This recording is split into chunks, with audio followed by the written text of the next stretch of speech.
It's all you, baby. Hello, and happy Saturday. Here we are again. Here we are again, back for round 2, but we're going to be learning new things today. Thanks again for having me back. I'm excited to talk to you. A little nervous.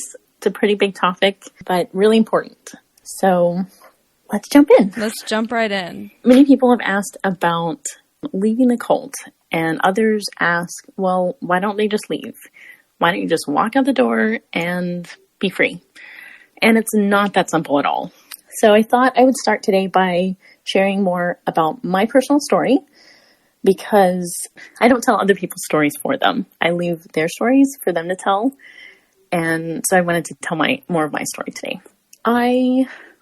As I mentioned last time, I was the golden child in my bio parents' house for a lot of years. I started seeing inconsistencies and hypocrisy, as I mentioned in our last chat. And those definitely escalated around the spring of 2008. A marriage was in the works and planned and happening really quickly. My bio parents threatened to call off the marriage, call off the wedding multiple times over really random things like you weren't back here by 10 p.m. You didn't come back from the coffee shop in time for dinner quickly enough. Things like that. And then some more serious things as well. Eventually the wedding did get called off.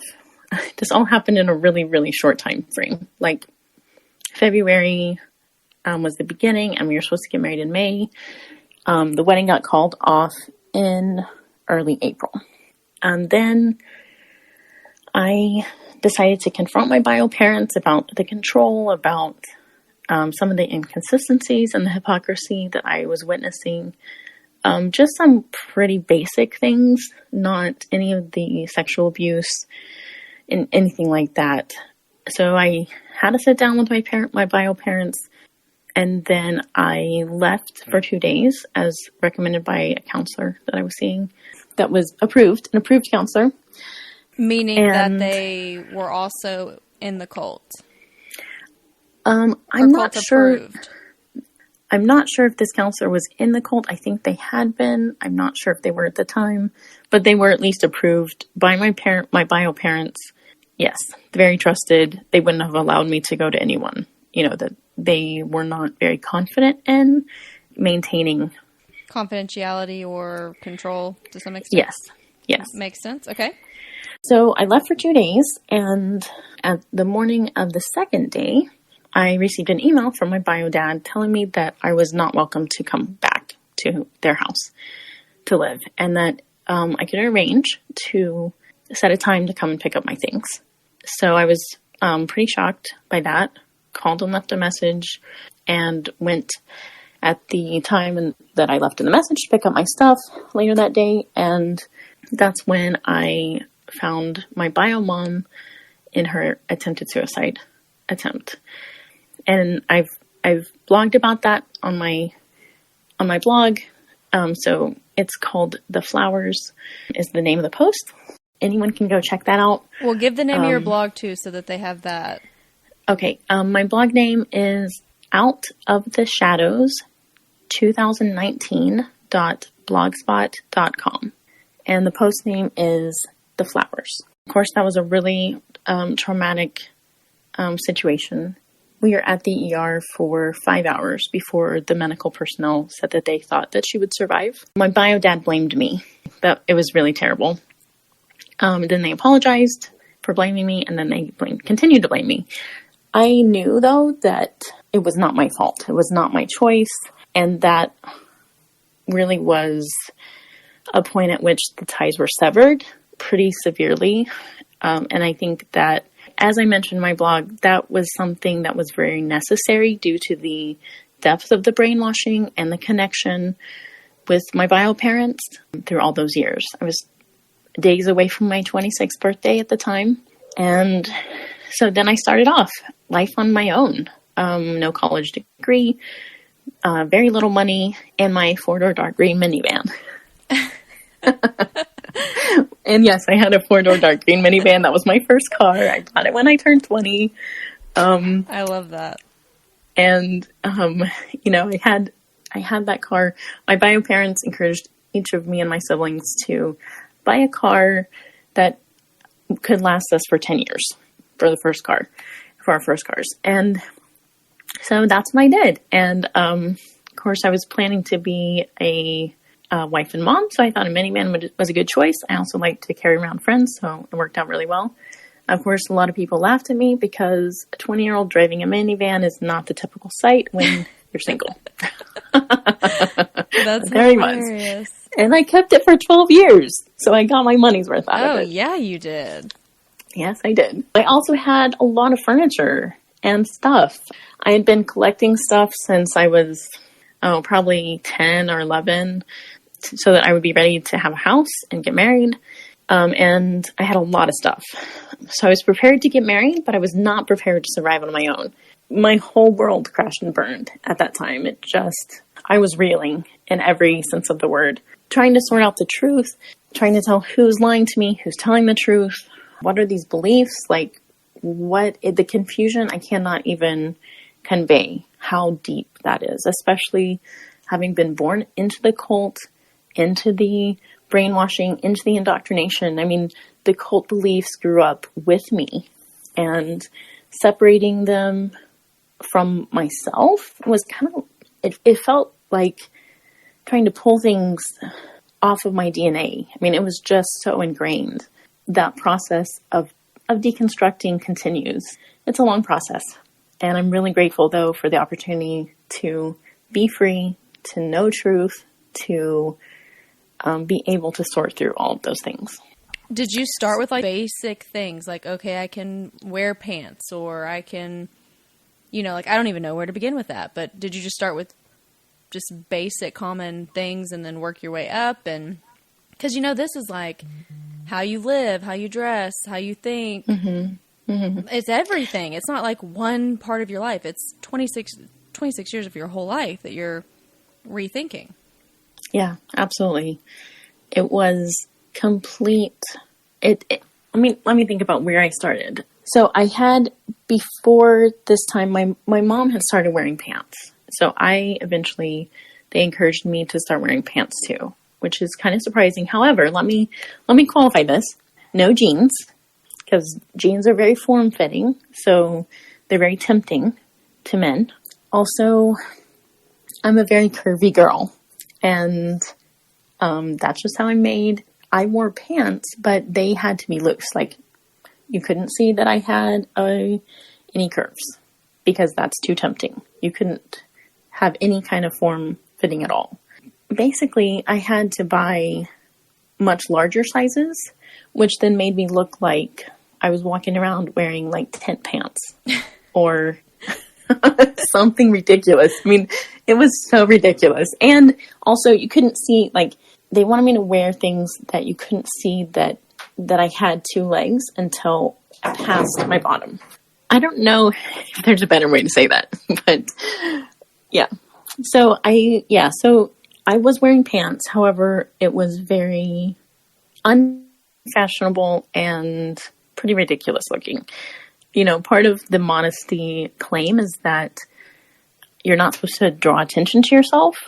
But frankly, wearing oversized t-shirts that come down past your bottom and pants that look like culottes or balloons or tents definitely draw attention to yourself. Right.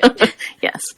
So part of my journey was definitely going to Target once I got a job with a really good friend and just trying on clothes and just trying to figure out what I liked, what I felt comfortable wearing, and that was really exciting and really fun to do. Also trying to figure out how to start matching things so that they looked nice and, didn't clash. I knew the basics. However, it's something that I'm still sometimes working on. And I'm blushing a little bit because it's pretty embarrassing. I have a lot of stories about it. So it definitely is embarrassing, but, part of the process. And also trying to learn how to fix my hair because I'd had waist-length hair for most of my life. And then I did have a shorter haircut really briefly However, honestly, I didn't do well with layers or trying to figure out how to fix stacking a haircut. Like, I had stacking in the back really briefly, which was super cute, but I didn't really know how to fix it. Anyway, so getting haircuts that were like grown-up haircuts or just professional haircuts, that was super fun, and learning how to fix it. So I love hair now. And makeup. I also hadn't learned how to do makeup beyond, like basic lipstick and blush and mascara. So wait, like, did you get your first, like, hair curler and hair straightener and all that good jazz? I had like a curling iron before, but I wasn't very good with it. But I got like a round brush. Round brushes are magic. It's amazing. They are fantastic, for sure. So you had to go through all the finding your own style, finding your own hairstyle, getting to play with makeup. You're balls to the wall in reinventing yourself, so to speak. Yes, absolutely. And, at 25, 26, 27, it's a lot to do all at once. Plus just trying to figure out life. I lived with a really amazing family for about 5 months until I could save up enough and have enough paychecks to be eligible to get an apartment with a roommate.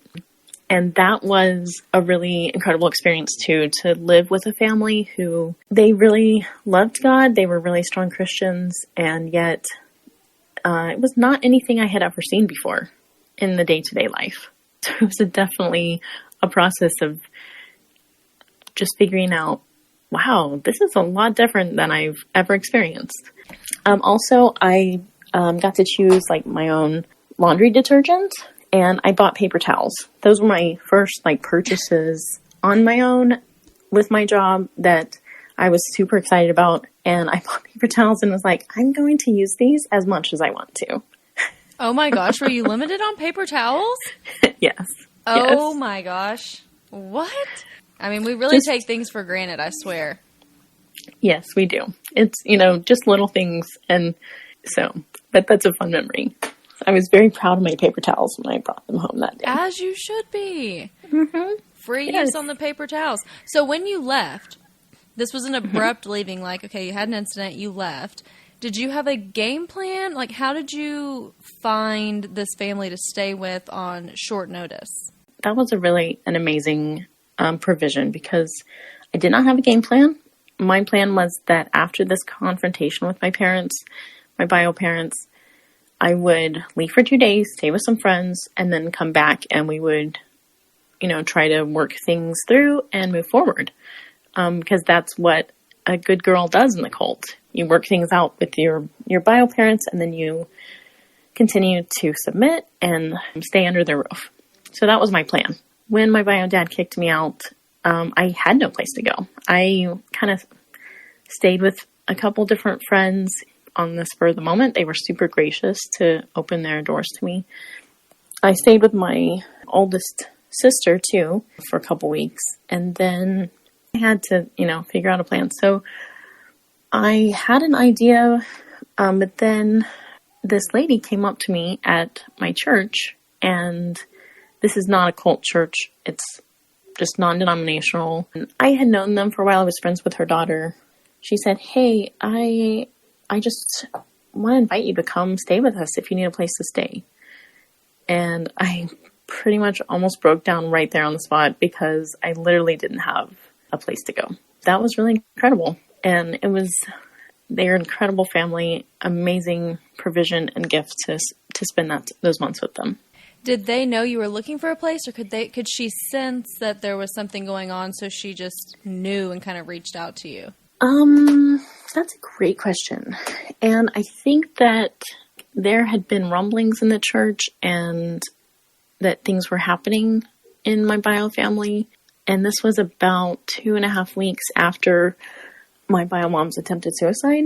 Even though that was kept quiet, my bio parents told very few people about that, and she didn't receive any kind of therapy or counseling for that. That, at least from a, non-approved place. So I think that this friend knew probably about some things. Yeah. That was super sweet of her. Super sweet of her. It really was. And it really impacted my life and my future in big ways, and continues to this day. We're still close. So really grateful. So, after I moved in with them, I got a job, and the first week of that job, my bio parents, and specifically my bio dad, came into my new work every day the first week and possibly the first 2 weeks. It was crazy. How did he find out you were working there? Someone told him? Either someone told them or I did. I was still trying to mend bridges at this point, even with the severance. I was still trying to keep some open communication. I was being encouraged to do that by some of the people who were mentoring me. And of course, still very early in the deconstruction process. I felt like that was what I had to do. So it's possible that I told them, or possibly a sibling. I really don't remember.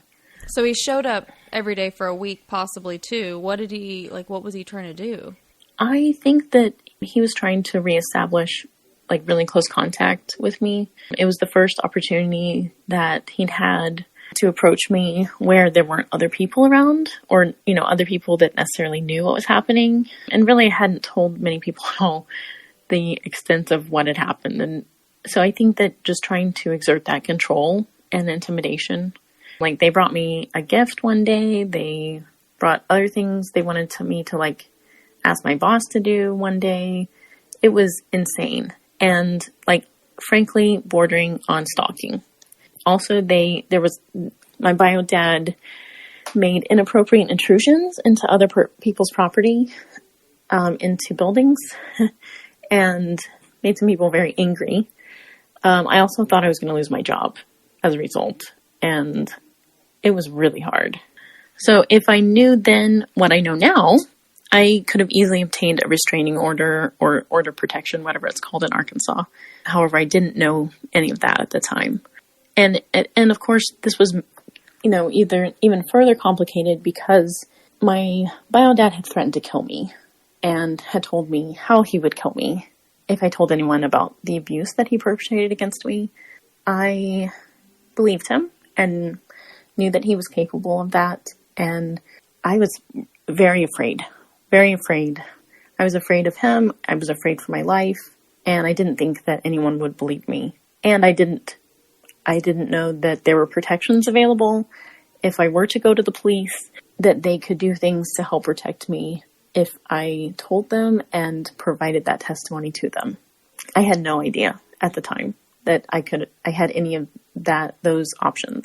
It's horrible. It's unfathomable to just let that sink in. And I've heard several people that I've talked to say that that's kind of something that they were taught, don't ever talk to police, don't ever talk to CPS, that's kind of ingrained. And, why would you know that you could talk to police, and how would you know that you could talk to police if you'd not been raised knowing that that was an option, or, had someone who was in law enforcement or legal in the family? You know what I mean?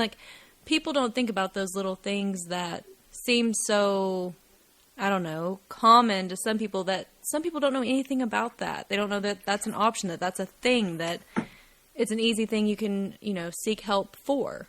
That's absolutely true. And we were indoctrinated with that, to respect police. However, also to be afraid of them.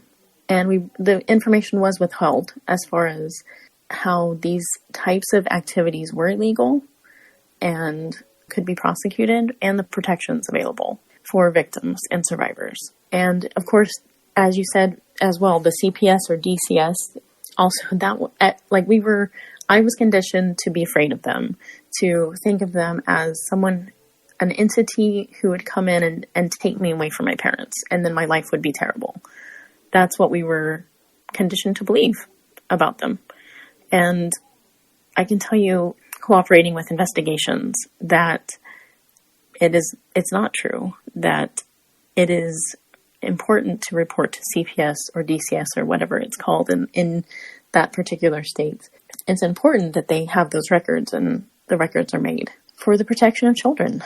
And it's hard to think about how many people are still so trapped in believing that there's no way out and thinking that no one will believe them. And I just want to shout out to all of those who are listening who may be worried about that.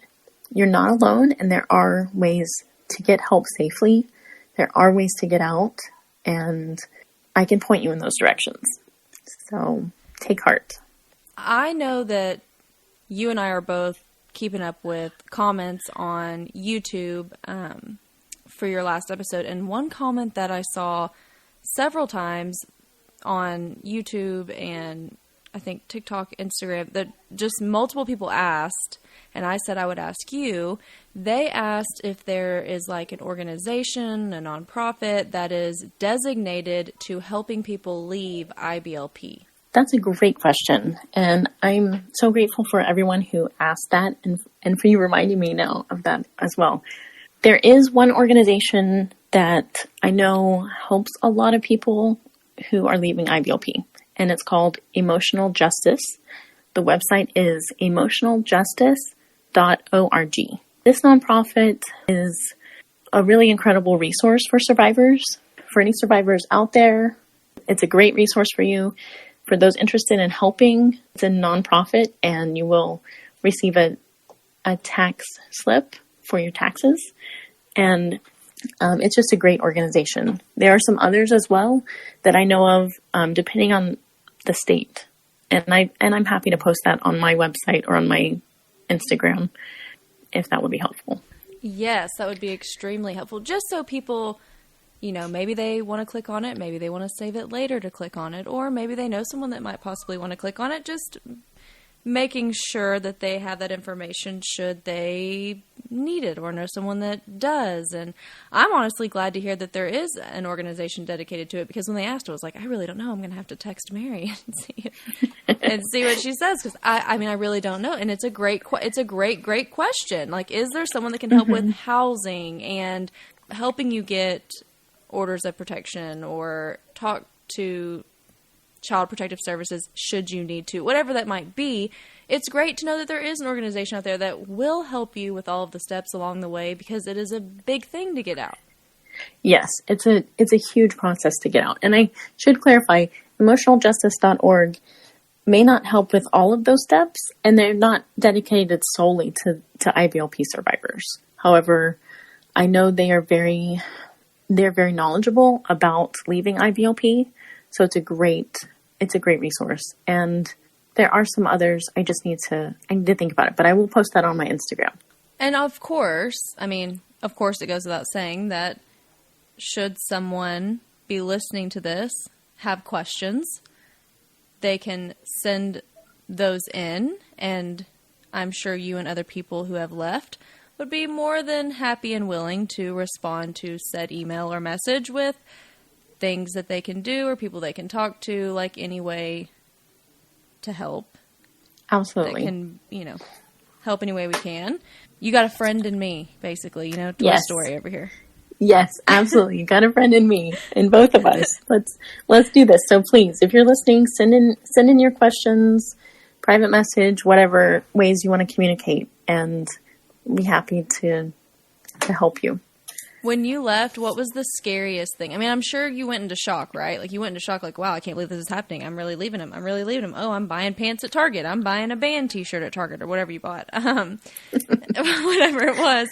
And then, finding a place to live. Like, you literally went out with basically nothing but your green minivan and some furniture that you'd saved for. Most people wouldn't even have that. I'm sure you went into shock and it took some time to digest and absorb all of that, but what was the scariest thing to you, and how long did it take for it to really kick in? Yeah, one of the most scary things for me was worrying that my life and my future would be forever tainted and basically the potential destroyed because I wasn't living with my parents. I wasn't under their authority, and working through that fear was very intense and very hard. And I would say the blowback that I received from my bio parents circle they're flying monkeys. They're enablers They're in the flying community in monkeys. Northwest Arkansas. Yes. I'm thinking of the Wizard of Oz now. I know, right? Yes. So they're enablers, whether they're in Northwest Arkansas or within the cult community across the nation, around the world. So the blowback I received from this group of people was pretty intense, and that lasted for years. I remained in Northwest Arkansas for about a year and 4 or 5 months before I got married. Then I moved to Arizona. People wrote letters to me, they called me, they messaged me on Facebook, and I received about one per week for 3 to 4 years after I left Arkansas. You know, the constant barrage of, you know, you need to be nice to your parents. You need to be obedient and respectful to your parents. You need to honor your parents. That was really hard and really intense. And after 3 to 4 years, it shifted to about one per month for another couple of years. So this constant barrage from this group of people was just demoralizing, and a constant fight to sort through that in my own heart and mind, to sort through the truth of what had happened, to know that I was not a rebellious child. Here I was, you know, I got married when I was 27. These letters continued until I was, 33, 34, 35. And I had someone say to me when my child was born, so how are things with your parents? And I said, well, you know, we really don't have any communication. And this lady said to me, I really hoped that when you became a parent that you would be more sympathetic toward your parents. And I was in shock and disbelief. Like thank you oh for my that gosh. unsolicited advice that I did not want nor need or ask you for. And then Exactly. you bring my kid into it. Like, you know what? My mothering skills are fantastic. Mind your business. Exactly. I'm doing the best for my child. Let me do me. I know what's best. And what's best for me. That you know, this individual did not ask me in really my part of the story. She had heard the story from my bio parents, and it was a really painful slam. And then actually when I was in Arkansas back in December, I ran into a couple who were also in the circle, and I said hello to them, and their first question was, oh, so whatever happened to that marriage? Like, are you still married or are you divorced now? That was it was not like, how are you? What's new in your life? Their focus was on this marriage that, you know, my parents did not approve of. And I was just kind of like, interesting. So I was like, yeah, be getting petty divorced. and rude. That's the right thing to do. Yeah. But we're talking about, this is 14 years after I got kicked out of my parents' house, and I'm still getting those questions. So like, people do not understand the pressure that is thrown at survivors for 14 years.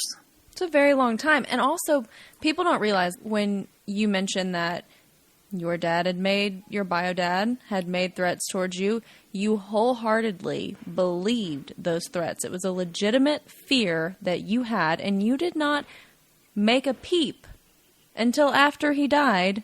What, this year? So it was a legitimate fear that you had, but it was still worth it to get out. So it just shows your bravery and your courage, and how people, it's okay to be scared, but you still need to do the right thing and do what's best for you, for your mental health, and, you know, it all works out. But it's a legitimate fear, but don't let it keep you from doing what's best for you. Absolutely.